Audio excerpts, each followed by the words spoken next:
Every one of these began the same way: a boarding pass, an overhead bin, the soft chime of a seatbelt sign. Nothing more.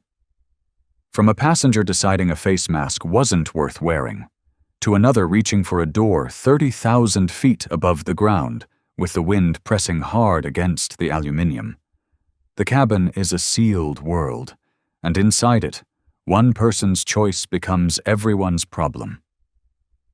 None of these were fate. Each was a moment where an ordinary rule was ignored, and the gap between calm and chaos closed in seconds. Case 1. The Wing Walk in New Orleans. On the 26th of February, 2023, a Southwest Airlines flight sat on the tarmac at Louis Armstrong New Orleans International Airport.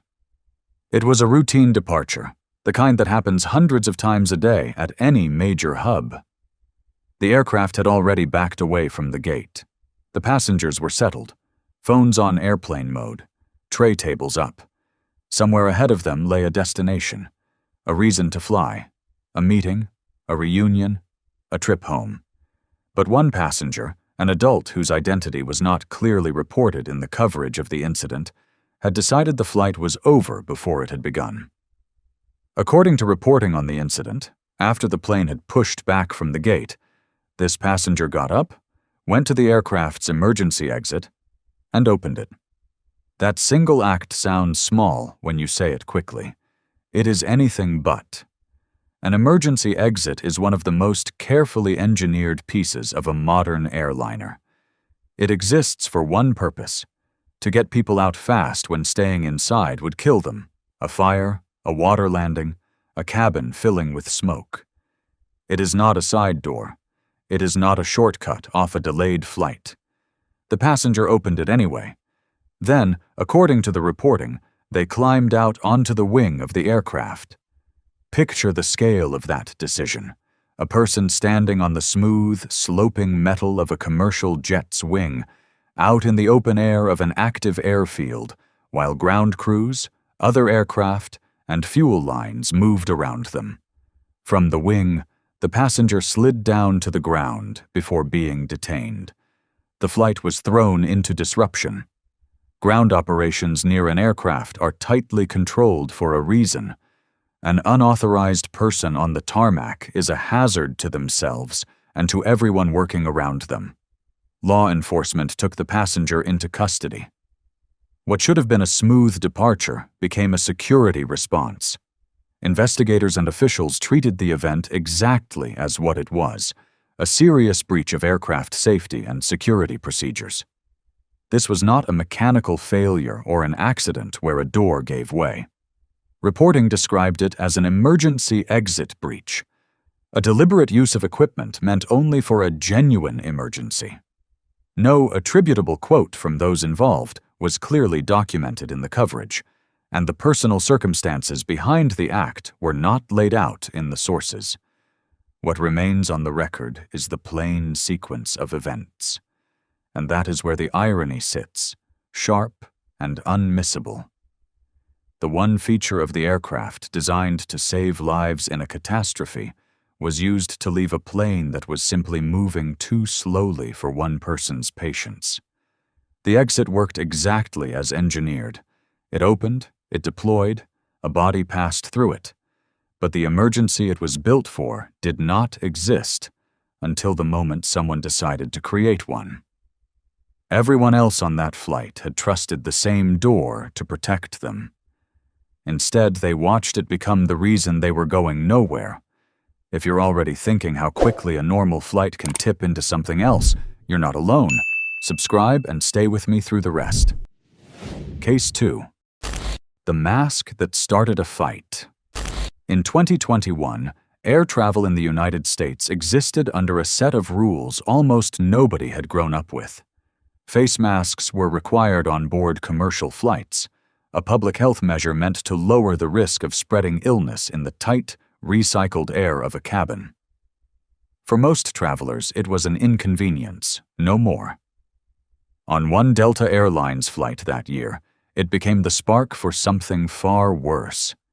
The passengers on this flight were doing the most ordinary thing in the world, traveling from one place to another on a scheduled commercial route. The specific identities of those involved were not reliably reported in the coverage used here, and so the story belongs less to any one name than to the moment itself. A dispute broke out over face mask compliance. Somewhere in that exchange, words were not enough, and the disagreement escalated into a physical altercation on board. A fight in a cabin is not like a fight anywhere else. There is no room to step back, no way for bystanders to move clear, no exit to walk out of. Every passenger is strapped into a narrow seat, shoulder to shoulder with strangers, at altitude, with nowhere to go. When bodies start moving violently in that space, the crew's calculation changes fast. The situation was serious enough that the crew made the decision to divert the aircraft for safety reasons. The flight landed early, not at its intended destination, but wherever the crew could bring it down safely and soonest. Police met the aircraft on arrival. What had begun as a scheduling on a departure board ended as a law enforcement matter on an airport apron, with a plane load of people delayed, shaken, and rerouted. Officials treated the incident as disruptive passenger conduct that had created an onboard safety risk and forced a diversion. That framing matters. A diversion is not a small thing. It burns fuel, throws crews out of their legal duty limits, strands connecting passengers, and puts an unscheduled aircraft into an airport's traffic. It is a decision a captain makes only when the alternative is worse. No clearly attributable quote from those involved was available in the sources, and details varied between outlets, but the core arc held across the reporting. The irony here is quieter than a fight, but just as pointed. The mask rule existed to reduce risk to everyone in the cabin. The argument over that rule produced the exact outcome the rule was meant to help prevent: a cabin full of people put in danger, a flight cut short, an emergency where there had been none. A measure designed to keep a plane full of strangers safe from an invisible threat instead created a very visible one. The specific injuries and legal outcomes were not fully detailed in the material available, but the shape of the lesson is clear. On an aircraft, the smallest disagreement has nowhere to dissipate. It stays in the room with everyone until it either cools or explodes. Case 3. The hand on the door. Of everything a passenger can do wrong on a plane, few things spread fear through a cabin faster than the sight of someone at the doors while the aircraft is in the air. In 2023, on a commercial flight in the United States, that is exactly what happened. The passenger at the center of it was an adult traveler whose age and nationality were not consistently documented across the reporting. Like everyone else on board, they had a seat, a destination, and no legitimate reason to be anywhere near the exits during flight. But at some point aloft, this passenger attempted to open one of the aircraft's doors while the plane was airborne. To understand why that single action turned a routine flight into a crisis, you have to understand what those doors are. On a pressurized airliner at cruising altitude, the cabin is held at a comfortable pressure while the thin, freezing air outside is at a far lower one. That difference presses the doors against their frames with a force measured in tons. In practice, a modern cabin door at altitude simply cannot be pulled open by a person. The pressure seals it shut. But the passengers and crew watching someone struggle with a door do not run those calculations in the moment. They see a human being trying to breach the shell that is keeping them all alive. The reaction was immediate alarm. Passengers and crew were shaken, and the situation required intervention. The crew moved to contain it, restraining the circumstances enough to keep control of the cabin. The aircraft continued and landed safely. On the ground, the passenger was detained. Authorities treated the act as exactly what it appeared to be: a serious in-flight safety threat. It did not matter in that framing whether the door could physically have opened.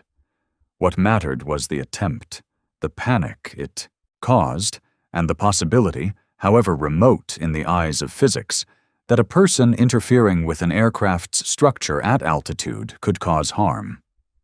The sources did not preserve an attributable quote from those aboard, nor a full account of what drove the attempt.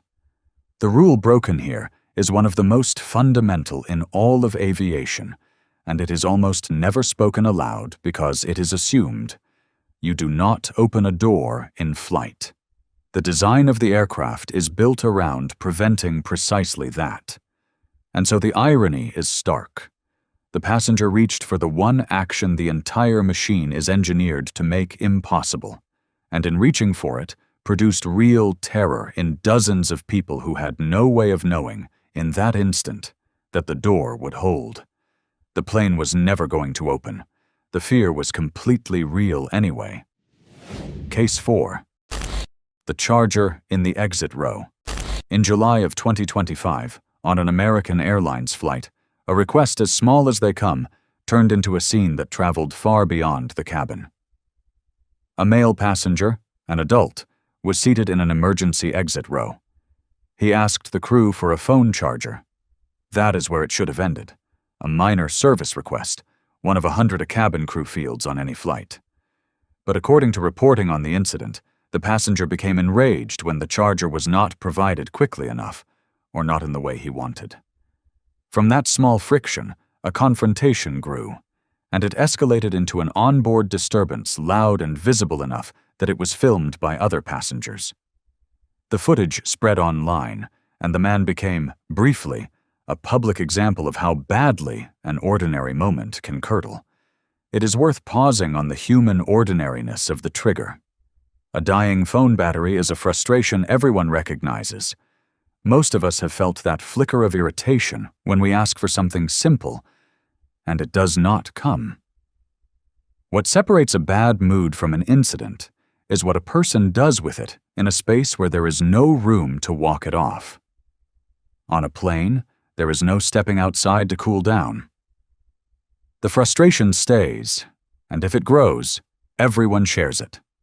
The event was described in the coverage as an onboard behavioral meltdown rather than a safety failure that started with the aircraft itself. The plane was fine. The systems were fine. What broke down was conduct.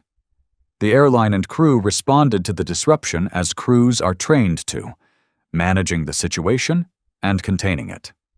The supplied source for this case was a video compilation rather than primary reporting, and the man's identity and any legal outcome were not firmly locked down, so those details stay off the record here.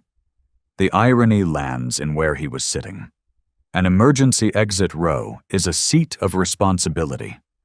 Passengers who sit there are, by law and by airline policy, agreeing to help operate the exit and assist others if the worst happens. It is a place reserved for people the crew can count on in a crisis. And it was in that very seat, the one built around the idea of keeping a level head when it matters most, that a man lost his composure entirely over a charging cable. The setting turned a petty argument into something the cabin could not ignore, and a request that should have been forgotten within a minute became a story strangers watched on their phones. Case 5. The long flight south. Some incidents force an emergency.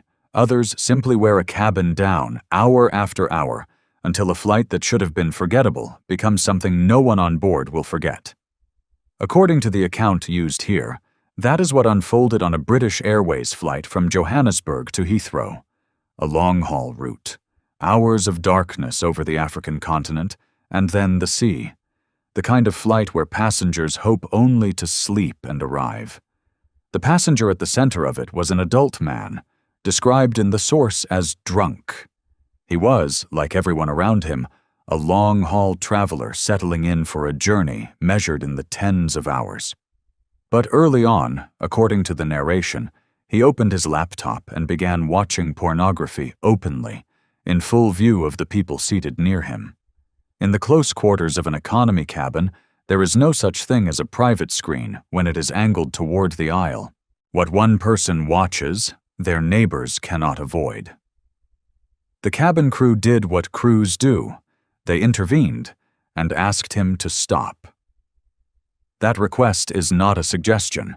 Compliance with cabin crew instructions is one of the baseline rules of air travel, the thread that holds order together in a space where no one can leave.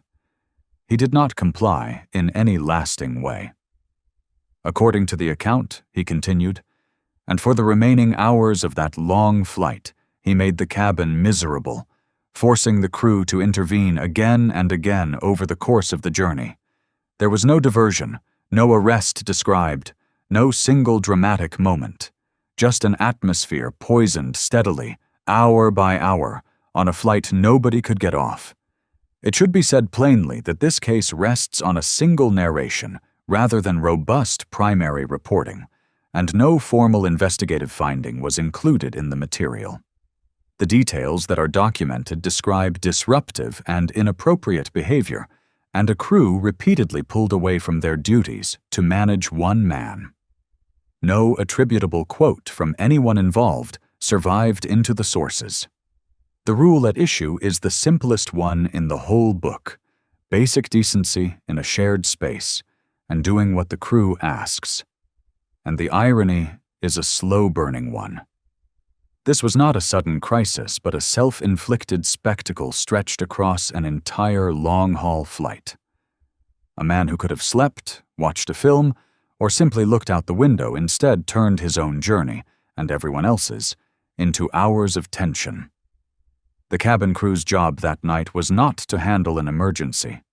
It was to endure one person, over and over, until the wheels finally touched down at Heathrow. Case 6. The cost of one punch. Not every serious incident in the air needs an open door or a diverted flight. Sometimes the danger is a single act of violence directed at the one group of people whose job is to keep everyone else safe. On a commercial flight, on a date not clearly stated in the material available, a passenger became violent toward a female flight attendant. She was doing her job. Cabin crew are, first and last, safety professionals. The training that makes them memorable for a drinks cart is the same training that would get a cabin evacuated in 90 seconds if it ever came to that. Everything they do in the aisle is built on that foundation. On this flight, one of them became the target of an assault. According to the source, the passenger struck her hard enough that she lost 2 teeth. That detail alone tells you the force involved. This was not a shove or a raised voice. It was a blow that caused a lasting physical injury to a working crew member in the middle of a flight, in front of the passengers she was there to protect. The immediate aftermath was medical. The crew member required urgent dental treatment, and the passenger was removed from the flight or reported to authorities. The incident was treated as what it was: a serious assault on airline staff.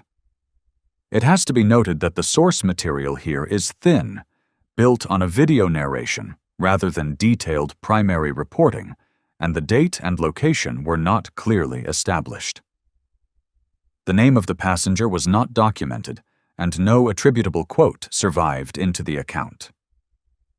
So the story is told with only what can be stood behind: a crew member injured, teeth lost, a passenger held to account. The clearest rule in aviation on this point needs no interpretation. Assaulting a crew member is among the most serious things a passenger can do, treated with severity precisely because those crew members are the people everyone else depends on when things go wrong. The irony is a bitter one. A routine cabin interaction, the ordinary back and forth between a passenger and the person serving them, ended with a professional bleeding, needing a dentist, her ability to do her safety job compromised by the very people she was there to safeguard. The next passenger on that flight who needed her help would be relying on someone who had just been struck down doing nothing more than her work. Case 7. The door that would not stay closed. We opened on the ground in New Orleans, with an exit door used as an escape from a delay. We close in the air, with the same category of decision made where the stakes are highest of all. And this one is worth sitting with, because it is the purest example of a rule that exists for a reason being tested by a person who chose to ignore it. In 2023, on a commercial flight in the United States, a passenger attempted to open an aircraft door while the plane was in flight.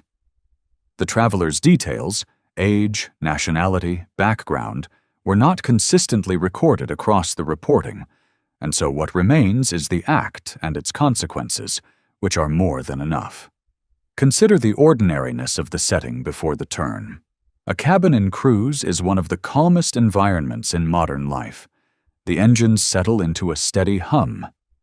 The seatbelt sign is often off. People read, doze, watch a screen, trusting completely in the sealed metal shell around them. That trust is the quiet agreement everyone makes when they board. And it was that agreement this passenger broke, moving to a door and trying to force it open with the aircraft airborne. The physics, again, were on everyone's side. At altitude, the pressure difference clamps those doors shut with enormous force. A passenger cannot pull one open in cruise, no matter how hard they try. But knowing that in hindsight does nothing for the people who watched it happen in real time. To them, someone was attacking the boundary between a survivable cabin and the freezing thin air outside. Panic moved through the aircraft. The crew intervened, restraining the situation and keeping control until the plane could be brought down safely. On the ground, the passenger was detained. Authorities treated the attempt as a serious in-flight safety threat. Full stop. The intent and the terror it produced were what mattered, not the reassuring engineering that made success impossible. No attributable quote from those on board survived into the sources, and the motive behind the attempt was not established in the material. The rule here is the bedrock of flying. Doors stay shut in the air, and the entire aircraft is designed to guarantee it. That is what makes the irony so complete. The passenger reached for the one act the machine is built from the ground up to prevent, and the machine held exactly as intended. The door never gave. But the fear was total, and real, and shared by everyone strapped into their seats, because for the length of that struggle, they had no way to know what physics had already decided. The plane protected them. The person did not. If these stayed with you, the stories in the next video are even harder to make sense of. You can click the video on your screen to keep watching right now. Until the next one, take care.